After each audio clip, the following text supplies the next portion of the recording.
Israel ও লেবাননের মধ্যে চলমান যুদ্ধবিরতির মেয়াদ আরও ৩ সপ্তাহ বাড়ানো হয়েছে। যুক্তরাষ্ট্রের প্রেসিডেন্ট ডোনাল্ড ট্রাম্প এই ঘোষণা দিয়েছেন।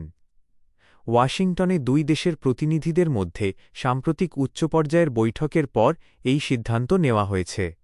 শুক্রবার ২৪শে এপ্রিল স্থানীয় সময় প্রেসিডেন্ট ট্রাম্প সামাজিক যোগাযোগ মাধ্যম ট্রুথ সোশ্যালে এই তথ্য জানান। খবর বিবিসির। ট্রাম্প জানান, ওয়াশিংটনে অনুষ্ঠিত আলোচনাটি অত্যন্ত ফলপ্রসূ হয়েছে। যুক্তরাষ্ট্র লেবাননের সঙ্গে কাজ করে দেশটিকে হিজবুল্লাহর প্রভাব থেকে সুরক্ষিত রাখতে সহায়তা করবে।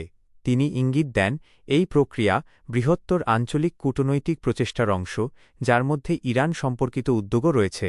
এর আগে গত সপ্তাহে ওয়াশিংটনে অনুষ্ঠিত বৈঠকের পর এই যুদ্ধবিরতির প্রথম ঘোষণাটি এসেছিল, যা রোববার শেষ হওয়ার কথা ছিল। ৭ সপ্তাহের বেশি সময় ধরে চলা ইসরায়েল ও ইরান সমর্থিত হিজবুল্লাহর সংঘাত বন্ধ করাই ছিল এর মূল লক্ষ্য। গত কয়েক মাসে এই সংঘাত দ্রুত তীব্র আকার ধারণ করেছিল এবং সীমান্ত জুড়ে নিয়মিত হামলা ও পাল্টা হামলার ঘটনায় পরিস্থিতি নাজুক হয়ে পড়েছিল।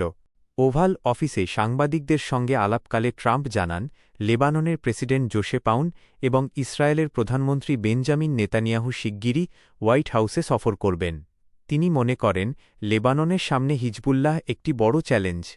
যুক্তরাষ্ট্র তাদের সঙ্গে মিলে পরিস্থিতি স্থিতিশীল করার সর্বাত্মক চেষ্টা চালাচ্ছে।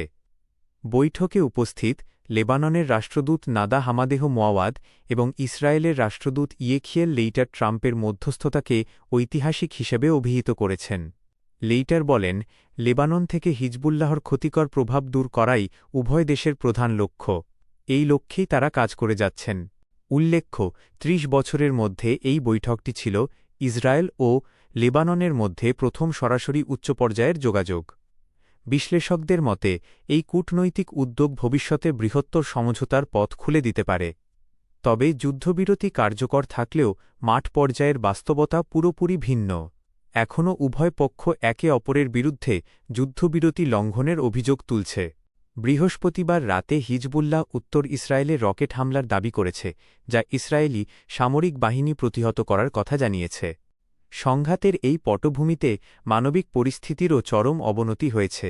জাতিসংঘের হিসাব অনুযায়ী এই সংঘাতে লেবাননে প্রায় ১০ লাখ মানুষ বাস্তুচ্যুত হয়েছে, যা দেশটির মোট জনসংখ্যার প্রায় ১/৫।